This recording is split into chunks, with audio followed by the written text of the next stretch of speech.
সম্মানিত দর্শক সকলকে আমার আন্তরিক অভিনন্দন শুভেচ্ছা। এই মুহূর্তে আপনাদেরকে নিয়ে গেলাম একটি নার্সারিতে। আপনারা দেখতে পাচ্ছেন একটি নার্সারি, অর্থাৎ এখানে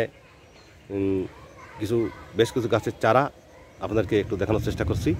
তবে এখানে এই মুহূর্তে যে গাছগুলো আপনারা দেখছেন, এই গাছের পরিচয়টা আপনাদের কাছে একটু তুলে ধরছি। এইটা হচ্ছে একটি আমলকি গাছ, অর্থাৎ আমলকির চারা। এই নার্সারিতে দেখুন এটা প্যাকেটজাত করা হয়েছে। এটা বয়স প্রায় 2 বছর হতে গিয়েছে। তবে এই এখন বৃষ্টির কারণে গাছগুলো কিন্তু বেশ সতেজ হয়ে গেছে, নতুন পাতা ছেড়েছে, তবে সজীবতা ফিরে পেয়েছে। তবে আপনাদের কাছে একটু বলে রাখছি, তবে এই যে আমলকি যে চারা, এই চারাগুলো যদি আপনারা এই মুহূর্তে রোপণ করেন তাহলে আপনাদের এটা কিন্তু একটি ঔষধি গাছ। আমলকি আমাদের বিভিন্ন ধরনের উপকার করে থাকে।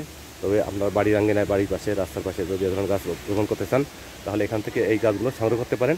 দেখুন গাছগুলো প্রায় 4 থেকে 5 ফুট, কোনোটি তারও বেশি উচ্চতা হয়েছে, 6 ফুট পর্যন্ত উচ্চতা হয়েছে।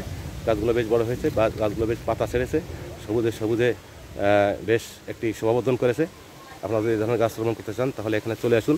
কোঠালীপাড়া যে সরকারি নার্সারি, অর্থাৎ এইটা হচ্ছে ভূমি অফিসের পাশেই, পূর্ব পাশেই এই নার্সারি অবস্থিত।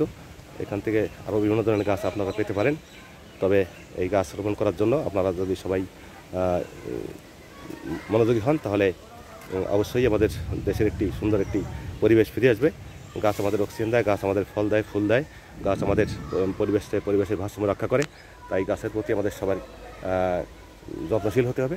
গাছ শুধু রোপণ করলে হবে না, গাছের যত্ন আমাদের করতে হবে। তবে একটা বিষয় আপনারা জেনে রাখুন, এই যে গাছগুলো আপনাদেরকে এতক্ষণ দেখানোর চেষ্টা করলাম, এটা কিন্তু মূলত এটা একটি নার্সারিতে, পূর্বেই বলেছি। এই গাছগুলো দেখুন দ্রুত বেড়ে যাবে আর দ্রুত ফল আসবে। এই ফলগুলো আপনারা খেতে পারবেন, তাতে আপনাদের পুষ্টি সাধন হবে। আর বিশেষ করে গ্যাস্ট্রিকের জন্য এই গ্যাস্ট্রিক দমন থাকবে।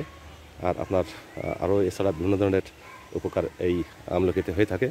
তাই আমি মনে করি যে আপনারা যদি ধরনের গাছ, এই ঔষধি গাছ রোপণ করেন তাহলে কিন্তু এটা আপনি সুস্থ থাকবেন। যার কারণে এই ধরনের গাছ আমাদের সবারই রোপণ করা উচিত। তাই আপনাদেরকে আমি পরামর্শ বলবো যে আপনারা এই ঔষধি গাছ রোপণ করেন, তাহলে আমাদের পরিবেশ সুন্দর থাকবে, আমরা সবাই সুস্থ থাকব,